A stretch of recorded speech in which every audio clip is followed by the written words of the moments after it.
Welcome to the In Your Element Fertility Podcast. I'm Jennifer Edmonds. I'm a yoga teacher, Pilates instructor, meditation and breathwork coach. And for the last 15 years, I've been helping women on their journeys to motherhood and beyond. This is the podcast that blends both science and spirit with everything you need to know as you navigate your fertility journey. If you're looking for a way to support your physical health, your mental health, reduce anxiety, and reclaim some joy back into your life to make the process of trying to conceive feel easier, then you've come to the right place. I'll show you how to apply the latest scientific research along with your energy and mindset to provide you with all the tools you need as you're trying to conceive. This is the In Your Element Fertility Podcast. Hello, everyone, and welcome back to another episode of the In Your Element Fertility Podcast. My name is Jennifer, and I am so excited to have you back here again with me today. So on this episode, we're going to be covering something that I think is crucial when we are talking about hormonal health, balancing your hormones, and especially for women who are trying to conceive, and that is cycle syncing. Now, this might be something that you know about and that you employ within your own life, but if you're anything like me, it might be something that's quite new to you, and you're thinking, what is this all about and how can it help me as I'm trying to conceive? So I didn't learn about cycle syncing until I was in kind of my mid to late 30s. And when I started reading about all of this information, and there is a lot of science and a lot of research behind it, I felt so ripped off. I thought, where was this information when I was growing up? You know, when I was a teenager, when I was just starting my period and I was going through puberty. There is a wealth of information that's within cycle syncing that is so incredibly powerful. And when you can start to lean into it, you realize what a gift your menstrual cycle actually is. Unlike men, we are not meant to be the same at every day of the month. You know, despite what ads for period pain medication might tell you, or, you know, commercials for pads and tampons are trying to instill in us, we shouldn't feel like we have endless energy every day of the month. We shouldn't feel like we are able to climb a mountain on the days that we have our period, and there are really distinct reasons for that. And when we can start to work with our body, know what's happening hormonally and physiologically at each and every phase of the cycle, we start to learn what an incredible resource our menstrual cycle is. So let's get straight into it. First of all, what is cycle syncing? I'm going to go through the 4 phases of the menstrual cycle and what's kind of happening within your body at each stage. And, you know, I know most of us don't have a perfect 28-day cycle, and that's okay. Some of us might have a longer, a shorter cycle, and some of us may have no cycle at all. And I'll get to that at the end of the episode.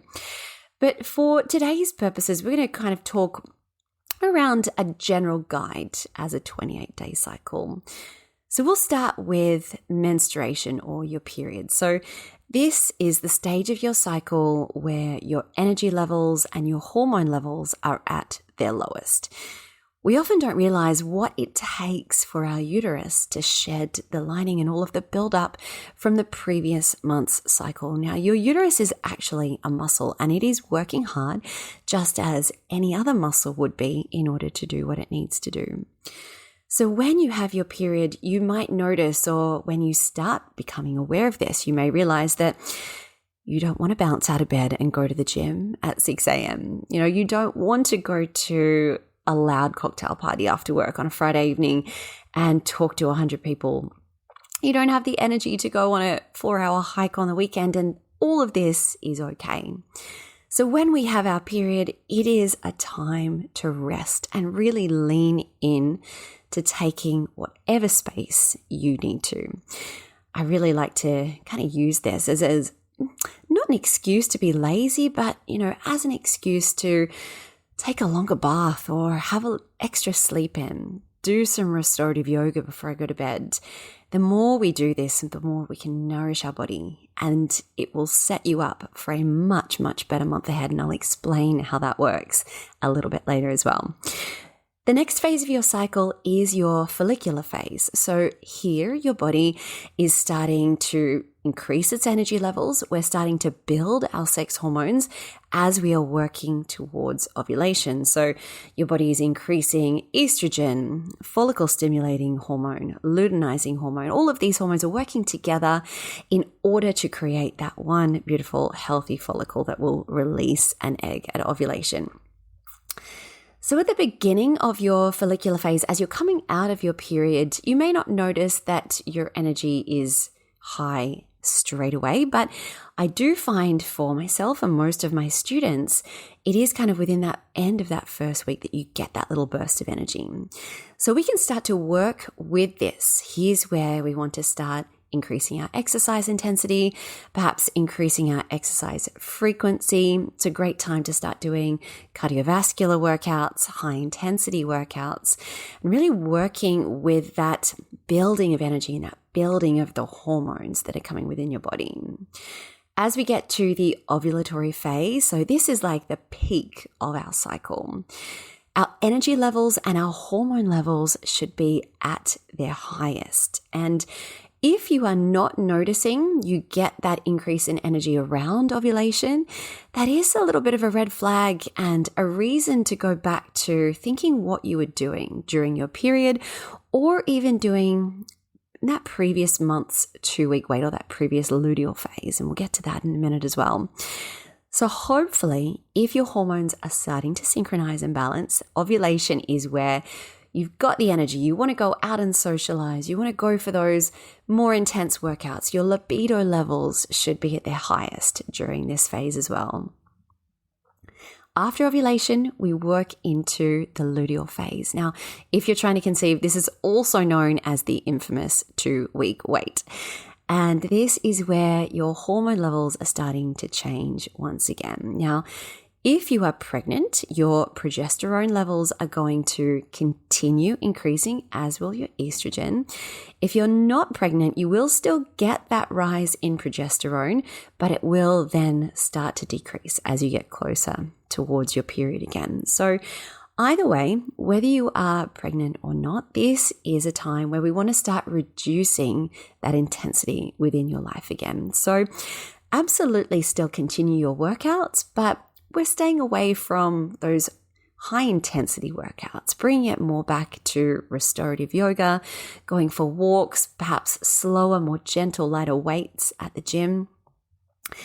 And this is a time where we want to bring our awareness inwards. I find it's a time that a lot of women get quite reflective and quite intuitive, and they feel quite connected to their bodies, or it's a time where you can start to connect with your intuition a little bit more. So they are the 4 phases of the luteal phase. And I've spoken a little bit about how exercise works within each of these phases, but because the most of the work that I do these days is around yoga and meditation, I'll give you a little bit of information around how yoga really supports each of these phases and how it's so beneficial for fertility. So during your period, we have the beautiful practices of restorative yoga to lean into.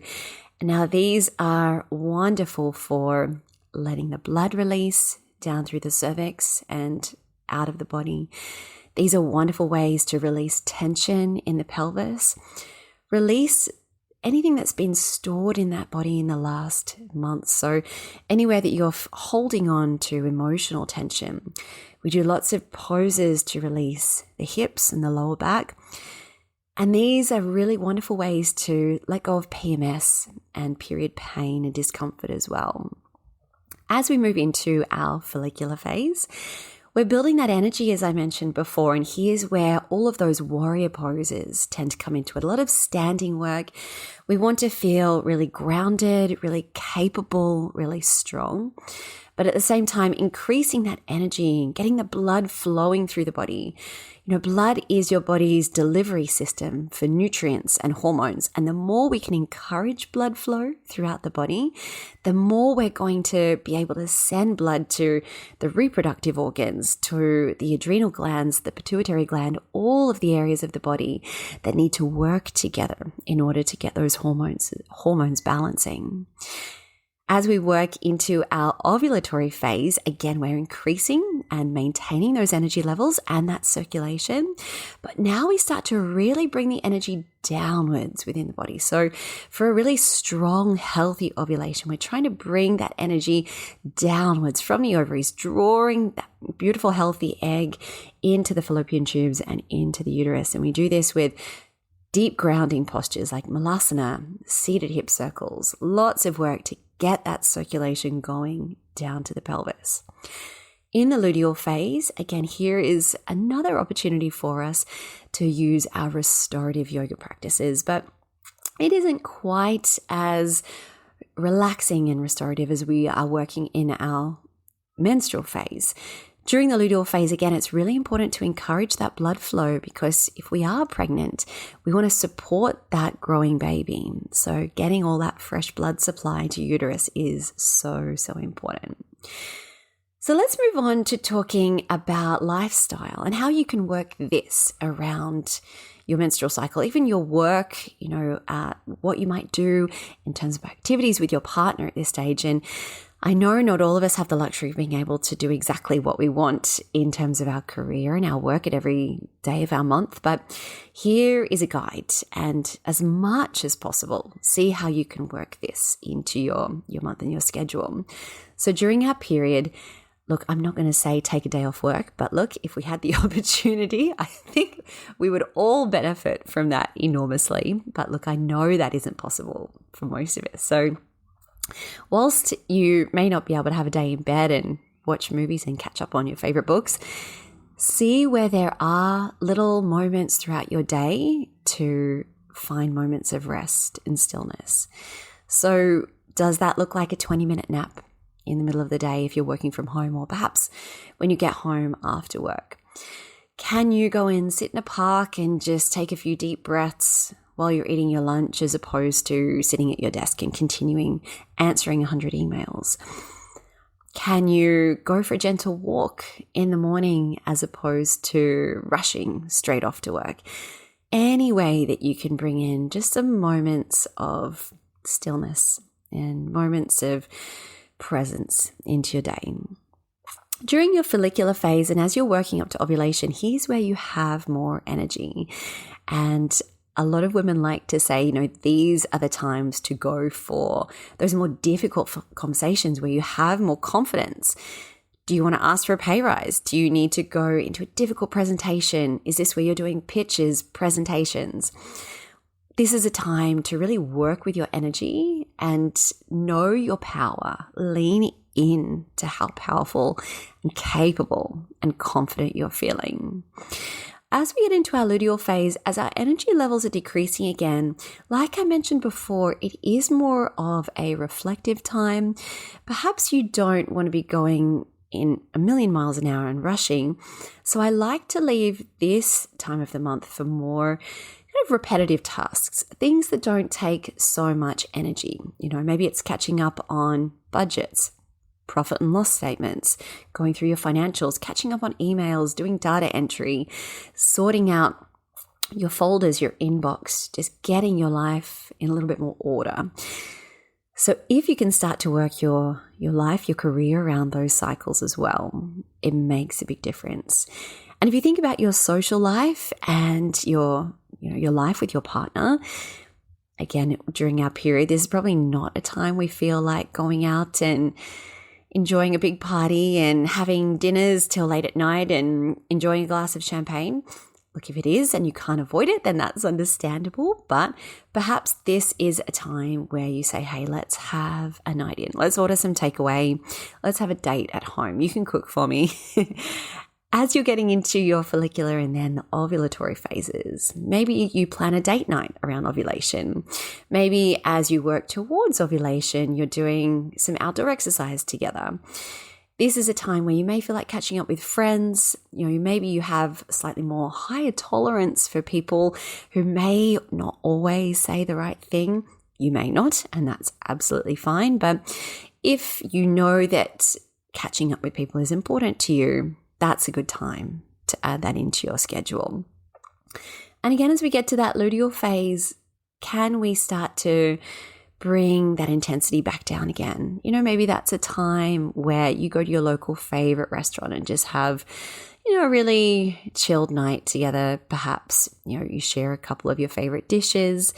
Maybe you have a coffee catch up, just a one-on-one conversation with a really good friend, as opposed to many friends that take a lot more of your energy. So we'll move into the nutrition and the sort of food piece here. And gosh, this is a very, very big topic, and you can go into a lot more detail in this. And, I've got lots of resources. If you'd like to learn more, you can reach out to me. But I'll give you a quick rundown of kind of what we want to be nourishing our bodies with at each phase of our cycle. So during menstruation, this is where we want to be inviting in all those really warming, comforting foods. Iron-rich foods like beef and liver and kale. And it might be a stage where, you're feeling a little bit bloated, you're feeling uncomfortable. So those warming foods are going to really nourish your belly and your internal organs there. If you are interested in seed cycling, this is where we start flax and pumpkin seeds. So around 1 to 2 tablespoons per day, preferably ground before you take them. So perhaps throwing them into a smoothie. And if you're going to have a smoothie at this stage, room temperature is best. During the follicular phase, here's where we can start to include those lighter foods. So salads, smoothies, maybe some cooler soups. Support that increase in your hormones. You want to increase your protein intake, chicken, salmon, eggs, adding in broccoli and sprouts and all those cruciferous vegetables to help metabolize any excess estrogen that you may have sitting within your system. We also want to include vitamin C rich foods to increase antioxidants and really support that progesterone production. A lot of us think that, it's what we do after ovulation that supports progesterone production, but that's actually not the case. It's everything that you do leading up to your ovulation that really makes the difference. As you get to ovulation, again, your energy levels might be at their peak to the point that you're doing more exercise. And if this is the case, we need to include more protein, more healthy fats, more healthy carbohydrates to support that extra energy expenditure. So things again like chicken and fish and salads and all the beautiful colors of the rainbow you want to be including within your meals. As we get into our luteal phase, that's again where we want to be bringing those warmer, more comforting foods back into our day, adding things like chickpeas, pumpkin, red meats, seed cycling now, if you're wanting to include that in your diet. That's where we change over to using sunflower and sesame seeds, again, 1 to 2 tablespoons each day. We also like to include magnesium-rich foods at this stage. And look, there's a whole bunch of really healthy leafy green vegetables that include magnesium, but my absolute favorite is dark chocolate. So lean into that if you want to. You may also notice an increase in your appetite in this phase. So it's important to nourish your body and give your body as much food as it needs. And if you are hungry, just acknowledge that and give your body what it wants. Now, the last thing I want to touch on with cycle syncing is the nervous system piece and how that works to synchronize your hormones. How does this actually set you up to support your fertility, your overall health? So when we are looking at what our body needs at each phase of our cycle, if we're pushing during our menstrual period, for example, if we're still going out and doing high intensity exercise and we're go, rush, not catching up on sleep that we need, your body is already doing the absolute most that it can with the least amount of energy it has during menstruation. So if you're adding to that load on top of that, it's going to stress out your body, stress out your nervous system. It's going to increase the production of stress hormones. So cortisol, adrenaline, norepinephrine. All of these hormones are going to put that extra effort onto your body. So, it's going to steal from your hormonal production. And if you are stressed out in physiological terms during your period, that does start to set you up for a less balanced month ahead. So that's why it's so crucial to come into rest during menstruation. As we are getting into the more energetic phases of our periods, our cycle, our follicular and our ovulatory phase, here's where if you are working with energy and providing your body, giving it more energy that it needs and it enjoys having, that's where your nervous system will recognize that this is a phase where energy production can continue, and you're working with the increase of what your body needs at this stage. As we're coming into our luteal phase, again, as our hormone levels are decreasing, if you are pushing yourself to do high intensity exercise, to go out every night and party with your friends, your body is going to recognize that this is an extra level of stress and load on our system. And again, it will start increasing the amount of stress hormones. So, we all know that stress is bad, etc., but it is a physiological response that your body has with stress that becomes the issue. It is those extra stress hormones that make a difference. Cortisol in particular steals from progesterone when it is produced in large amounts. And this is a problem because it interferes with ovulation and it can interfere with healthy implantation as well. Now, the last thing I want to talk about before we finish up this episode is, what if you don't have a cycle? What if you have PCOS and you have extremely long cycles? Or what if you have hypothalamic amenorrhea for whatever reason and you're finding that your cycle has been missing for a long period of time? So there are a couple of things that we can do. There are some particular yoga sequences and practices that you can use and employ to kind of wake up that connection between the brain and the ovaries. But there's a little bit more of I'll say a woo-woo option for you in this space, and that is moon cycling. And look, whether you believe in this or not, I find that it does produce some pretty amazing results. So moon cycling is working with the phases of the moon instead of working with the phases of your menstrual cycle when it's absent. So it's no mistake that the woman's menstrual cycle and the moon cycle are both around 28 days. And there are also 4 distinct phases of the moon cycle. And you can look this up, through a really quick Google search, or you can contact me if you want to find out more information about it. But the full moon is basically your ovulatory phase, and the new moon or the dark moon is basically your menstrual phase. So you can start to work with the moon cycle and noticing when it changes and start to match your lifestyle, your exercise routine around this. I usually recommend that my students try it for, say, 3 or 4 months and just see what happens within your body. And at the very least, it's a lovely way to kind of connect to more energy around you. It gives you more awareness of what may be happening in your body. So that is a really fun option as well. So let me know how you found this episode today. Is cycle syncing something that's new to you? Is this something you've been practicing for a while and you're getting amazing results with? I will just mention to you before we finish up that, for a very long time, I either didn't have a cycle or I had a really irregular, short, mismatched kind of cycle. But I still employ all of these principles around cycle syncing into my life. And now in my early 40s, my cycle is healthier and easier and more consistent than it has ever been. So thank you so much for tuning in today. I look forward to hearing your feedback, and until next time, take care. Thank you so much for tuning into today's episode. If you loved what you heard, be sure to share it with me by leaving a review so I can keep all this information coming your way.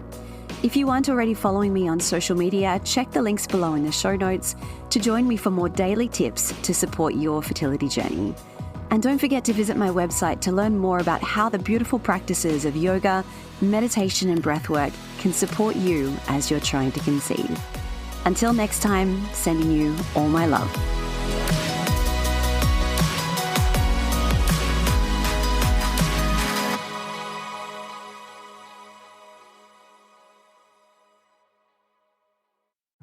The most common thing I hear from students who are on their fertility journey is that the stress of trying to conceive has taken over their life. Your days end up being filled with endless appointments, navigating pregnancy announcements. You're trying to eat right, take all your supplements, and it is all you think about from the moment you wake up. I designed the Element Fertility Yoga course to support your body, your mind, and your mental health in 3 important ways: to synchronize your hormones, increase circulation and blood flow, and to help regulate your nervous system. But on top of this, the greatest gift that you can give yourself throughout this journey is a sense of peace, to help you calm your mind and just make this process feel easier. Every single one of my students tell me that this is the first thing they notice after starting a yoga, meditation, and breathwork practice. But on top of this, you have the amazing benefit of actually supporting and increasing your fertility. Studies have shown that those participating in Mind-Body programs as they're trying to conceive have success rates 3 times greater than those who don't. The course I've designed walks you through natural conception as well as fertility treatments and IVF cycles. And the best part is you can work through it at your own pace in the comfort of your home. The practices start from just 10 minutes per day. To learn more, visit elementpilatesyoga.com or see the link in the show notes.